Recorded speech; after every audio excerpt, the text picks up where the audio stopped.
ہم جو ایک 90s میں رہے اور ہمارا ایک وقت تھوڑا سا مطلب تھوڑا پہلے کا جو وقت تھا وہ اس حوالے سے اچھا تھا. اگر میں یہ کہوں کہ ہمارے لیے ایک دن جو تھا وہ ایک ہفتے کے برابر تھا. آج کی جو جنریشن ہے اس کے لیے ایک ہفتہ بھی ایک دن کے برابر ہے. وقت اتنا زیادہ اس میں ایک برکت نہیں رہی. آپ یہ بھی کہہ سکتے ہیں کہ اب اس طرح یوٹیلائز نہیں ہو رہا. استعمال میں دو چیزیں آ جاتی ہیں. ایک استعمال آ جاتا ہے, ایک بے دریغ استعمال آ جاتا ہے. کوئی کھانے کی چیز ہے, آپ کھائیں گے, آپ کو بھوک لگی ہے, وہ آپ نے کھائی تو یہ آپ نے استعمال کیا. اگر آپ نے اوور ایٹنگ کی تو وہ بے دریغ استعمال کیا, جس کی آپ کو ضرورت نہیں تھی, آپ نے وہ بھی کھایا. صحیح. اور وہ کھانے سے آپ کو تکلیف ہی ہوگی. اب سوشل میڈیا کے ساتھ بھی پرابلم یہ ہے کہ اب میں اگر آپ سے بھی پوچھوں کہ اسکرول کرتے وقت یا اسے جب آپ بہت دیر تک دیکھتے ہیں, ایک تو آپ اس میں آئسولیٹ ہو جاتے ہیں, آٹومیٹکلی یوں لگتا ہے آپ ایک سیل میں قید ہو گئے, یا آپ خود نہیں کرتے, یہ ہوتا ہے کہ آپ کا برین انسائڈ دا سسٹم ہوتا ہے. اس کے ساتھ جو ایک چیز آتی ہے وہ آتی ہے تھکن, انگزائٹی, اور اکثر اوقات ایک فرسٹریشن. آپ کو کوئی اس دوران ٹوکے, آپ کو اپنا کانسنٹریشن توڑنا پڑے. شاید آپ کے اندر تو کم ہوگا, یہ بچوں میں بہت زیادہ ہے.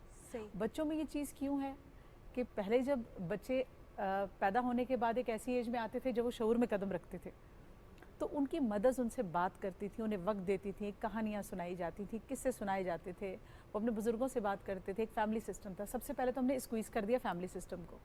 اب وہاں پہ اس کے دیکھنے کے لیے مدر ہے, اور اگر مدر ورکنگ ہے تو اس کو بھی جو وقت ملتا ہے جو وہ یوٹیلائز کر رہی ہوتی ہے, اس میں وہ کوشش کرتی ہے مجھے زیادہ پریشان نہ کرے, اور وہ حوالے کر دیتی ہیں اس کے اپنا موبائل یا کوئی بھی وہ چیز جو اس کے لیے ہے, وہ لیکن ٹیبلٹ یہاں ہو پہ میں آپ سکتی سے یہ ہے. بھی جاننا چاہوں گی فرح صاحبہ کہ مدر ورکنگ نہیں بھی ہے, آل دا ٹائم مدر اور بچہ ایک ساتھ ہے, یا فادر اور بچہ ایک ساتھ ہے, تو وہ دیکھتے ہیں کتنی دیر بات کریں, تھوڑا دیر ریلیکس ہونے دیں, کیونکہ ایک ایج ڈفرینس ہے, جنریشن گیپس ہیں, تو یہ چیز بہت زیادہ متاثر کرتی ہے. اس کے ساتھ ساتھ ایک چیز جو بچوں اور بڑوں کو یکساں متاثر کرتی ہے, جس طرح آپ نے کہا تھکن, وہ تھکن ایسی بھی ہوتی ہے کہ کوئی پوسٹ ہم نے ایسے پڑھ لی جو ہمارے مائنڈ سیٹ کے اگینسٹ ہے, اور میری سوچ اس سے بالکل اپوزٹ ہے اور مجھے غصہ آ جائے گا. اب میں نے اس پہ کامنٹ نہیں کرنا, لیکن وہ غصہ میرے اندر ہے. اسی طرح ہم دیکھتے ہیں کہ social media is full of show off. ہر بندہ اپنی وہاں پہ جو کامیابیاں وہ بتاتا ہے, یہ نہیں بتاتا کہ کتنی جو ہے اس کے پیچھے. سوشل میڈیا کی لائف کو تو دیکھ کے کبھی آئیڈلائز کرے ہی نہ. باڈی ڈسمورفی بچوں میں اب اور زیادہ بڑھتی جا رہی ہے, ہم میں بھی آ رہی ہے, اور تمام کی تمام جنریشن میں جو بڑھتی جنریشن ہے اس میں اس طرح سے آ رہی ہے کہ جب ہم ایک پرفیکشن جو ہمیں بتا دیا گیا نا, پرفیکٹ باڈی یہ ہوتی ہے, اب آپ نے اس سے 19-20 نہیں ہونا. آپ بہت سے پرابلمس کے باعث, میں نہیں کہتی صرف کھانے کی وجہ سے, اکثر ہارمونل پرابلم سے بھی آپ کی باڈی اپنی شیپ بھی کھو سکتی ہے, آپ کی اسکن لوز بھی ہو سکتی ہے, آپ اپنے بال بھی لوز کر سکتے ہیں. ایک پروسیس جس کو ایجنگ کہتے ہیں وہ مسٹ ہے, وہ ہمارے ساتھ چلے گا. ہم اسے قبول نہیں کر رہے. ہم قبول کیوں نہیں کر رہے کہ باڈی ڈسمورفی کا شکار ہے, یہ ایک ایموشن ہے, یہ ایک چیز ہے, یہ ایک ڈس آرڈر ہے جو آج کل جنریشن میں بہت زیادہ ہے, پرفیکشن. اس میں ہوتا کیا ہے کہ اگر کوئی ایسا فلاؤ میری پرسنالٹی کا, میری باڈی کا, جو صرف مجھے پتہ ہے, ان کیس مجھے یہ پتہ ہے میری یہ انگلی باقی انگلیوں سے چھوٹی ہے, ابھی آپ کو نہیں پتہ, آپ فیل نہیں کر رہی کیونکہ یہ اتنا واضح فرق نہیں ہے, مگر میں اسے پہاڑ جتنا محسوس کروں گی سوشل میڈیا کو دیکھنے کی وجہ سے. یہ جو باڈی ڈسمورفی ہے یہ سب سے زیادہ آ رہی ہے, اور جو میں کہتی ہوں سب سے ٹاپ آف دا لسٹ چیز ہے وہ انگزائٹی, لیک آف کانسنٹریشن. بچے پڑھیں گے اس وقت, ایکسل اس وقت کریں گے جب ان میں کانسنٹریٹ کرنے کا پاور ہوگا. ایک چیز آپ کے کانسنٹریشن کو ختم کر دے. اب آپ میری بات سن سکتی ہیں یا کیمرے کی طرف دیکھ سکتی ہیں, ہے یا نہیں؟ انسان ایک وقت میں ایک طرف بہتر کانسنٹریٹ کر سیکھتا ہے, انٹل انلیس اس چیز پہ اس کی ٹریننگ کر دی جائے کہ آپ دو طرف کانسنٹریٹ کیسے کریں گے. ہم دو ہاتھوں سے بھی لکھ سکتے ہیں اگر میں انسان کی ایبلٹی کی بات کروں, ایٹ اے ٹائم دو ہاتھوں سے پینٹنگ, لیکن اس کی ایک ٹریننگ ہے. ٹریننگ کے بغیر آپ وہ کام نہیں کر سکتے. تو جو کام آپ کو نیچرلی کرنے کے لیے ایک لمیٹڈ اس میں آپ کی جو حد ہے, اس میں کیا آپ ایک ہی طرف کانسنٹریٹ کریں گے, آپ اس کی بھی بات سنیں, میری بھی سنیں. اب ہم دونوں ایک ساتھ بولنا شروع کر دیں, آپ کو کسی کی بات سمجھ نہیں ایسا ہی. اسے کہتے ہیں کانسنٹریشن. اس کا ایک اسپین ہوتا ہے, اس کا ایک پیریڈ ہے, اس کا ایک ٹائم ہے.